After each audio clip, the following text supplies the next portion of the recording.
Sobrang sakit po yung unang pagdurugo ko na hanggang naabot na siya ng 1 to 2 years.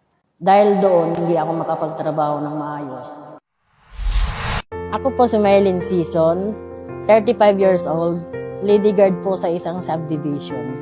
Ang problema ko po about sa aking mattress, ang kailangan ng gawin, ang sinabi sa akin ng doktor is makapal na daw yung lining ko, tapos kailangan ko na daw siyang operahan, raspahin.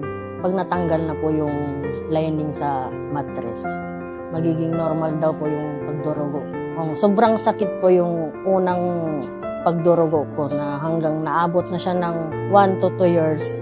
Dahil doon, hindi ako makapagtrabaho ng maayos. Naisipan ko po yun na magpa-check up. Doon ko po nalaman yung sakit ko sa mattress. Meron pong sinabi ng doktor ko na kailangan kong inumin na gamot. Pero hindi ko po yun sinunod kasi pampatigil lang po yung ng dugo.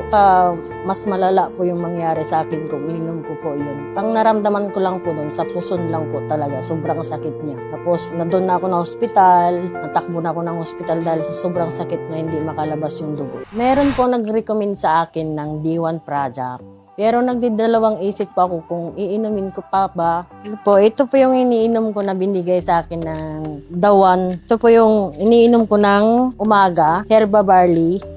At saka ito naman yung gabi, Herba Cleansing. Pero ang mas effective sa akin na gumaling ako, ito yung Herba Choco na bigay po sa akin ng Dawan. Ang Herba Choco po ay ito. Iniinom ko po ito ng umaga at hanggang gabi. Dito po epektibo yung talagang nawala po yung pagkasakit ng aking puson. Yung Herba Choco po, ito po yung iniinom ko umaga-gabi. Dito ko po nararamdaman na dito po ako gumagaling sa Herba Choco. Ito po, nung ininom ko po yung Herba Choco, yung naramdaman ko po is nakita ko sa sarili ko nung time na ininom ko to. Para siyang nung nirigla po ako, may lumabas po na malaking mga buo-buong dugo. Then, unti-unti po siyang nagbabago nung nainom ko tong Herba Choco. Di naman po lagi, and di naman po na agad-agad maging normal. Nung nainom ko lang po to, napapansin ko lang sa sarili ko na unti-unti nagiging normal po yung pagdurugo. Ininom ko to, nagiging normal na po yung monthly period ko.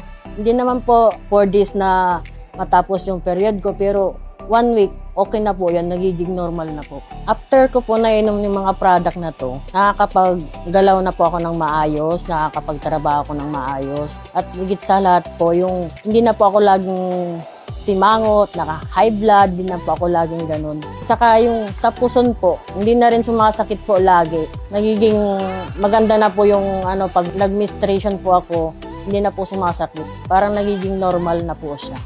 Grateful po ako na nasubukan ko po yung product po ng D1. Wala po mawawala kung susubukan nyo pong inumin to. Dito po ako gumaling.